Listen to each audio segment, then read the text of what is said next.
Well, Missouri State came up big last night, and who will come up big tonight in the Missouri Valley Conference? During this final week of the regular season, there's still just so much to play for these Missouri Valley Conference teams. The regular season title is up for grabs. Buys and positioning at Arch Madness is there to be taken by one or some of these teams that will grab them this coming week. Good morning, Harry Schrader with you. It's Wednesdays in the Valley, part of Valley Hoops Insiders podcast array of things that we do at valleyhoopsinsider.com. Well, last night, Missouri State broke the tie between they and the Racers of Murray State. Both of them came into the game 10-8.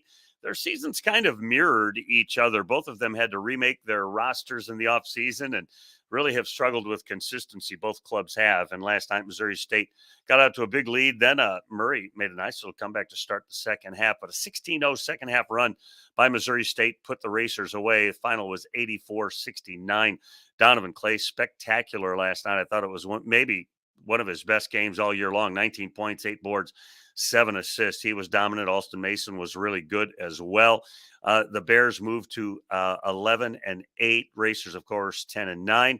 Both of them now 15-14 on the regular season. Congratulations to that home win for the Bears. Wednesdays in the Valley will show us some buy opportunities, positioning for those top 4 spots. Biggest maybe highlight game of the night, Indiana State is at Belmont. Of course, the Sycamores 13-5, Belmont 12-6 in conference play. That's a 6:30 tip tonight on ESPN Plus. Have to check my notes.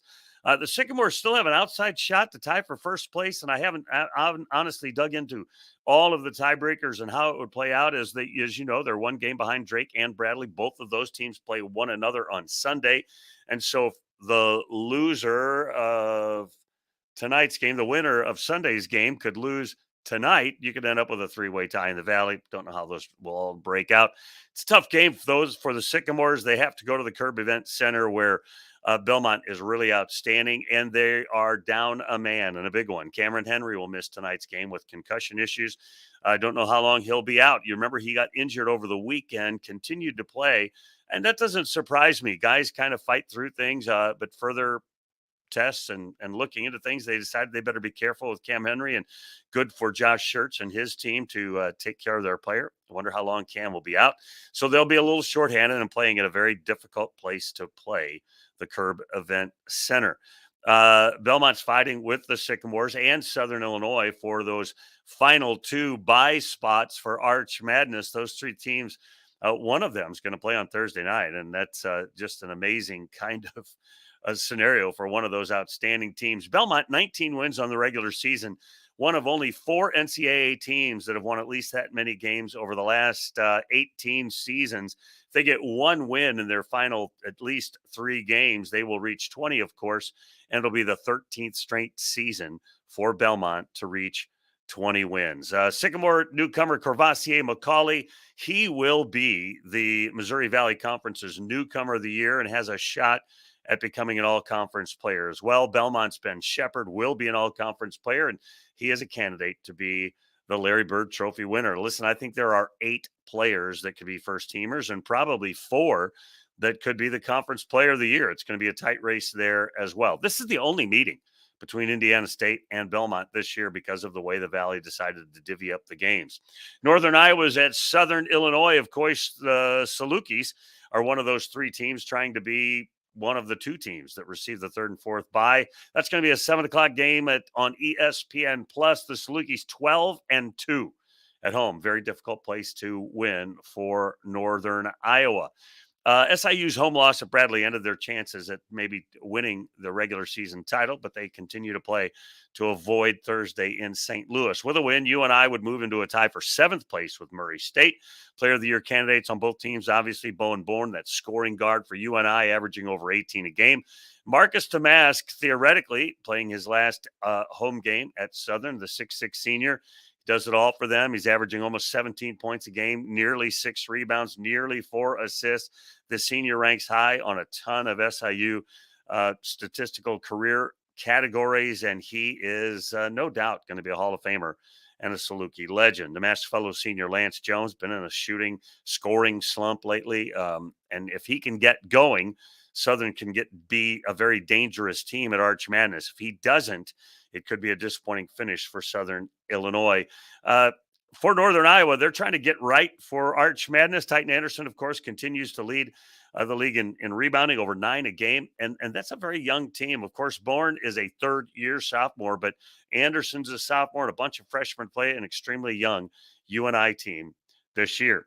The leaders, they'll be trying to hold serve tonight. Bradley's on the road at Valparaiso. Drake is at home against Illinois State in those proverbial kind of trap games. Of course, they play one another for the title on Sunday. So maybe they overlook a team tonight. You would think they would not, but it would be easy to do because they're thinking forward into Sunday's contest. Bradley's won 8 straight. Drake's won 9 straight. Bradley has the best defense in the league. They're allowing just 61.2 points per game. They can just shut you down. They have the best front court in the league, as we've been saying all year long. Even preseason, we were telling you that they were going to dominate the front court. And of course, the guard play of Duke Dean and Connor Hickman and Zeke Montgomery gives them great balance. By the way, did a little one-on-one conversation with Connor Hickman earlier this week. It's on the website, valleyhoopsinsider.com. You can check that out. Valpo's season has been disappointing. No other way to cut it because of how tight they have been in so many games. Their record 11-18, 5-13 in the league. They lost a 1-pointer on the road on Sunday. They've lost 3 overtime conference games. Switch a couple of those around, and Beacons fans are feeling like it's a pretty good year. Ben Krikke, of course, leading the league in scoring now, over 19, maybe 19.6 points a game. He's been averaging about 25 for the last several contests for Matt Loddick's squad. He will be an all-conference player and is a candidate for the player of the year. Drake hosting Illinois State, and of course, it's senior night for the Bulldogs as well.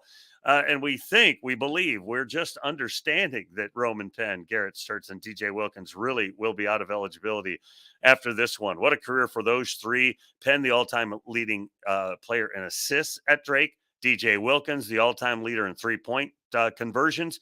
Garrett Sturtz, the all-time leading rebounder. And they all have their final game at Drake tonight against Illinois State, who is still looking for a lineup. They've had 13 or 14 different lineups, 4th, 5th, 6th, maybe in the nation in terms of the most lineups.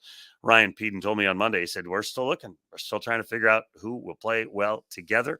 And they want to get it right, have a strong finish, get a big steal tonight, or win one on Sunday, get a win at Arch Madness. Still a lot to play for if you're the Illinois State Redbirds. And trying to avoid the basement are Illinois, Chicago, and Evansville. The Flames have a 2-game lead on Evansville. 3-15 is their conference record. Evansville, of course, 1-17. And the Purple Aces slim chances of tying for 11th instead of just being in 12th. They'd have to win tonight. They'd have to win on Sunday. Illinois, Chicago, rather, would have to lose on Sunday as well. And I don't understand all those tiebreakers either. I'm still going to look into those later, probably today or tomorrow. But a big game for both these teams trying to figure it out. UIC playing shorthanded. They only played 7 players on Sunday, and they're an extremely young team. And you like what both Luke Yaklich and David Ragland are doing for their programs. They're building things slowly and rightly. But, boy, it's been a difficult season for both of these teams. All 12 teams play on Sunday. 6 games. The final game, well, there'll be 2 games at 3:00, but the final game of the regular season, not just the final day, but the final game will be Drake against Bradley in Peoria, and for all the marbles, theoretically, and the top seed at Arch Madness. It's been a terrific season. Wednesdays in the Valley will be back for you next Wednesday, and we'll do several of them into the postseason, but appreciate you joining us each Wednesday here on Wednesdays in the Valley. I'm Harry Schrader for valleyhoopsinsider.com, reminding you, since you've been there, make it a better place. We'll see you again real soon.